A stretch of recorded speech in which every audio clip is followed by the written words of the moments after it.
Bonjour les amis, donc la loi qu'on appelle la loi fin de vie, que d'autres appellent la loi autorisant l'euthanasie, a été votée en première lecture seulement donc par 305 députés contre 199 qui ont voté contre. Et détail intéressant, sur les 305, il y a 19 députés RN qui ont voté ça, et donc on constate quand même que c'est pas, il y a eu liberté de vote, je crois, dans l'ensemble des groupes. Vous avez des socialistes, pas beaucoup, qui ont voté contre, aucun insoumis, là c'est le truc totalitaire, tout le monde suit la ligne et tout, c'est le centralisme démocratique, mais pour dire que c'est un sujet de société qui dépasse quand même un tout petit peu les clivages, et donc je vous ai un peu appâté en vous disant si j'avais été député, moi, comment j'aurais voté.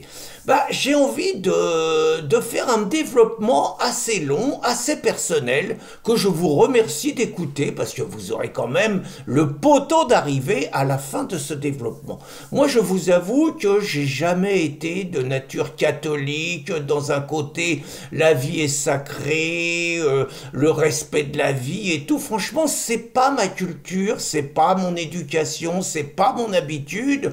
Je vais vous donner un exemple, pour dire aussi que l'évolution de ma vie m'a amené à douter, à remettre en cause sur des choses que je croyais pas discutables il y a encore des années. Vous voyez, premier exemple, le respect de la vie. Bon, moi je me retrouve à 22 ans, j'attends un enfant, j'étais absolument pas préparé, c'était avant la loi Veil et tout, je suis complètement désemparé.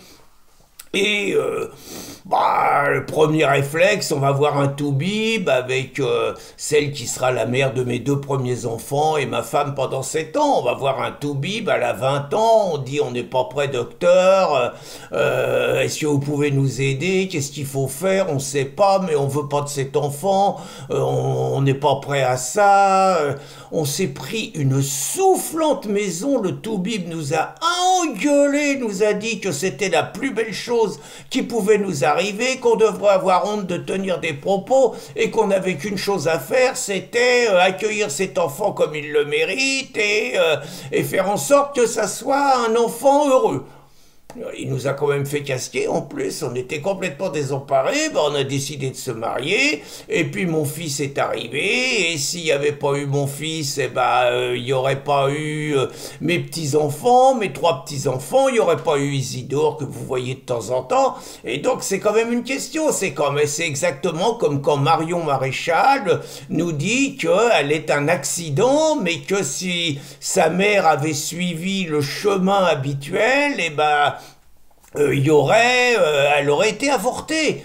Et moi, c'est pareil, puisqu'on est sur l'avortement. Bon, moi, j'ai grandi j'ai entendu beaucoup de témoignages de femmes qui ont raconté qu'elles voulaient plus d'enfants, qu'elles en avaient beaucoup, que pour eux, cet enfant, c'était celui de trop, qu'elles avaient avorté dans des conditions parfois difficiles, tout ça parce qu'elles en voulaient pas. J'ai entendu des témoignages de femmes mortes en couche, enfin de filles, de femmes mortes en couche au 6e enfant, vous voyez. Donc, j'avais vraiment une image très négative de ceux qui refusaient l'avortement par amour de la vie.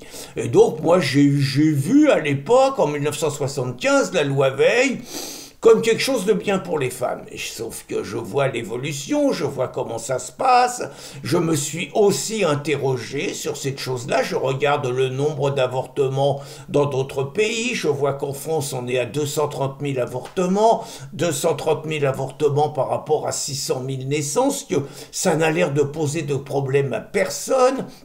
Je vois quand même qu'en Hongrie, on fait des politiques familiales, on encourage les femmes à avoir des enfants, et c'est pas criminel qu'une femme ait des enfants, parce qu'un pays, une civilisation, ça se renouvelle comme ça. Et je vois également que l'avortement s'est passé de 10 semaines à 12 semaines, de 12 semaines à 14 semaines, que vous avez ces mêmes députés qui ont voté hier, qui ont voté carrément le droit à l'infanticide pour une femme qui serait en détresse psychosociale Pascal Colgosinet, enfin bon, on est passé d'un droit qui peut s'entendre pour les femmes à quelque part une culture de mort. Et c'est un peu ça, moi, que je souhaitais mettre en avant dans cet exposé, c'est la culture de mort contre la culture de la vie, le suicide de l'Occident contre le sursaut de l'Occident. Et je pense que c'est quand même comme ça qu'il faut raisonner. Donc je viens au débat qui nous concerne, je me rappelle et je partageais complètement cet avis quand Éric Zemmour, tous les soirs, était à CNews, et un moment sur la question, Éric, qui d'habitude bien carré, a dit « je sais pas ». Il a dit clairement, je sais pas. Et j'ai trouvé touchant qu'un homme comme lui, qui avait dépassé la soixantaine, soit capable de douter sur un sujet sur lequel c'est difficile. Moi, je vous ai dit que j'allais vous livrer des souvenirs personnels. Mon père, à l'âge de 70 ans, avait été très troublé, traumatisé, même par le premier séjour à l'hôpital de sa vie. Il y était resté 1 mois. Alors il avait assisté déjà à la déshumanisation de l'hôpital, jamais moyen d'avoir un toubib compétent, capable de lui dire ce qu'il avait, capable de lui dire combien de temps il allait rester. Nous on cherchait à droite à gauche, c'est pareil, on s'en sortait pas. Et donc je me souviens que mon père, quand il est sorti de l'hôpital, ma compagne de l'époque était sage-femme, c'est la mère de ma dernière fille, et elle savait faire des piqûres. Et mon père lui avait demandé, s'il devait retourner à l'hôpital, de lui faire la piqûre. Alors on pourrait dire, ma compagne de l'époque était totalement désemparée. Elle disait, mais je peux pas faire ça. D'abord pour les risques encourus, puis même je sentais que ça lui posait un problème, quoi. Voilà. Et j'aurais presque eu envie de dire à mon père, si tu veux plus vivre, suicide-toi, mais implique pas les autres, quoi, vous voyez. Mais et puis, ma mère est partie. C'est une vraie question. Ma mère est partie. Elle avait 88 ans. Très franchement, elle est bien partie. Et mon réflexe aujourd'hui, c'est de me dire que je suis content que ma mère soit partie de manière digne. Elle s'est endormie un soir, elle s'est pas réveillée. J'ai jamais su si on l'a aidée à mourir, si on ne l'a pas aidée à mourir, mais je me suis posé des questions, vous voyez, parce que je l'avais vue la veille, elle me semblait bien. On nous avait demandé si on était pour l'acharnement thérapeutique. Je posais comme ça, personne est pour l'acharnement thérapeutique, vous voyez. Et moi, la question, et aujourd'hui, je vais vous expliquer pourquoi j'ai été au bout de mon raisonnement, au bout de mon évolution, et j'entends des témoignages comme celui de Philippe de Villiers, qui est bouleversé par ce qu'il appelle un changement sociétal. J'ai lu le journal du dimanche, des témoignages bouleversants de femmes qui ont passé des années avec leur époux fortement handicapé et dont on aurait pu penser que la solution la plus facile, c'était de leur étamer, quoi. J'ai vu aussi le témoignage d'un homme qui a expliqué l'accompagnement qu'il a eu avec sa femme pendant des années et que ça fait partie de la beauté d'une rencontre. Moi, je n'envisage pas, aujourd'hui, je suis avec Christine, je ne sais pas ce que l'avenir nous réserve, mais pour moi, c'est clair que je l'accompagne jusqu'au bout. Mais en même temps, Christine, elle a dit que si elle est handicapée, il faut lui mettre une balle dans la tête et elle est prête à se la mettre. Vous voyez, comme quoi, c'est pas un sujet simple et loin de moi l'idée, je suis prudent par rapport à des termes sur le côté eugénisme, pratique nazie, tout ça. C'est pour ça que je vous dis, j'ai envie de raisonner, moi, sur la France, notre culture, la civilisation européenne et la culture de la vie et de la mort. Et je suis quand même obligé de voir qu'à chaque fois qu'on vote une loi qui a un bouleversement, je vous invite à lire Cyrano aujourd'hui.